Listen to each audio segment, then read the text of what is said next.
Hello everyone, welcome to my channel. I hope everyone is having a wonderful day. Before starting the video, please go ahead and hit the subscribe button and give this video a like up. Bold and the beautiful spoilers for May 12-16, 2025 see Bill Spencer, Don Diamont being horrified, and Hope Logan Annika, knows life changing forever. Alright, as we always do on Early Edition Day, we're going to talk about what's coming the rest of this week, and then dive into what is coming next week.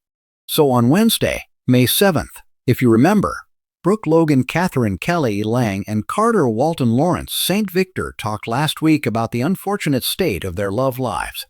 Neither of them was with the person they wanted to be, him with Hope, her with Ridge Forrester, Torsten Kay. Carter and Brooke reassured each other they'd each get their soulmates back. They were going to help each other. But Ridge just rejected Brooke again, which he did in a terrible way. I think a way that is keeping on letting her hope, because he's not saying, I love Taylor Hayes, Rebecca Budig, that's why I'm with her. He's saying, I'm going to keep my word to her. He is the consummate waffle boy. At any rate, so that's the lead-in to Brooke being absolutely floored when she talks to Deacon Sharp Sean Kanan, and he is telling her what he thinks Hope should do. And of course, Deacon was just over at the house matchmaking Hope and Liam Spencer, Scott Clifton, and kind of wanting Carter out of the way. Liam is definitely the guy that Deacon thinks that Hope should be with. And we'll see. He doesn't want her with Carter. And this is different than what Brooke has in mind based on her recent conversations with Carter. And I wonder if Deacon can convince her that Liam is a better choice, or if they're going to wind up agreeing to disagree, or worse yet, bickering. Also, on Tuesday, if you remember, Liam went over to lay the groundwork with Hope about the brain tumor, kind of get her in the right position for him to come clean about dying. And then, of course, Deacon was pressing them to reunite. And it looks like Steffi Forrester, Jacqueline McInnes Wood over there talking to Hope about Liam. Remember, he had a really bad dizzy spell on Tuesday over at Steffi's house that concerned Finn Tanner Novlin, and he wanted Liam back at the hospital.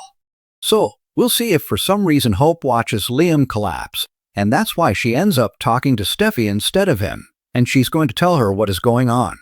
On Thursday, May 8th, speaking of good Dr. Finn, his daughter Luna Nozawa Lisa Yamada is swearing that no matter what it takes to make it happen, she is going to have a relationship with her dad, Finn.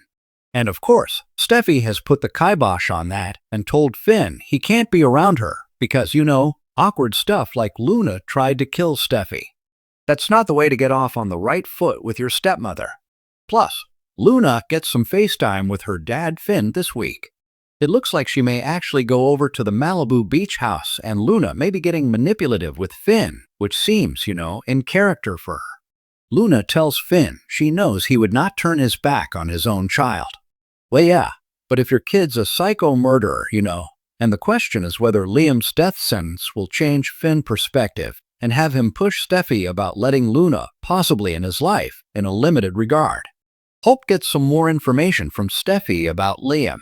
She's going to tell Hope all the details about Liam's big old brain tumor, the brain bleed, him passing out, how it's inoperable, just all the nitty-gritty, all the really bad stuff.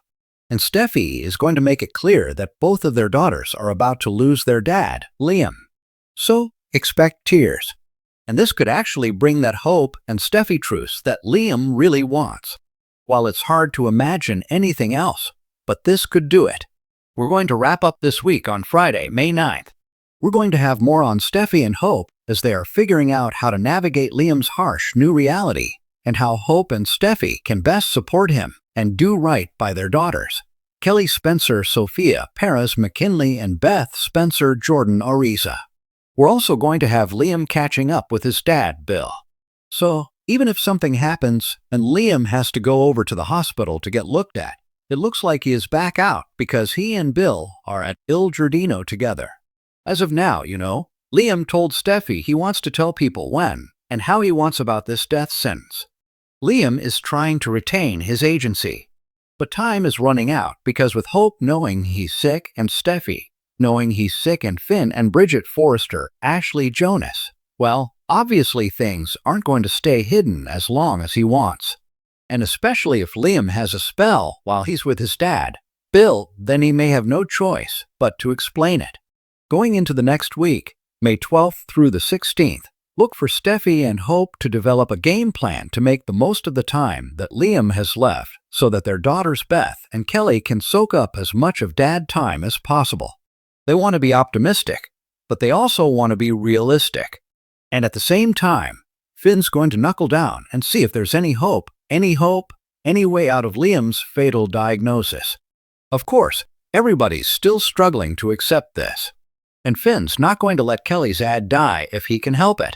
One piece of good news about the brain tumor situation is that it is moving faster than Eric Forrester John McCook's mystery malady. Remember how long it took before they even gave a diagnosis and then finally said cancer, because people were so mad that he's just dying of nothing, right? So we may get faster resolution about Liam's illness than we did with Eric's, just at the speed we're already seeing. They played out Eric's dying storyline over a period of 2 months, and then he got a Christmas miracle. Things hopefully will move faster for Liam. Carter may rethink waiting around. He vowed to Hope that he'd give her as much time as she needs, and Carter said he'd wait. But that could change when it comes out that Liam's sick and Hope is devoting all her time and energy to him. I mean, one way for Carter to look at it is that even if Hope is at Liam's side now, the guy is dying. And so Carter just needs to be patient. But then we've got Daphne Rose Muriel Hilaire right there with open arms, being none too subtle about what she wants from him. Luna is not going to stop trying to reach out to Finn and force her way into his life. She was already at the beach house.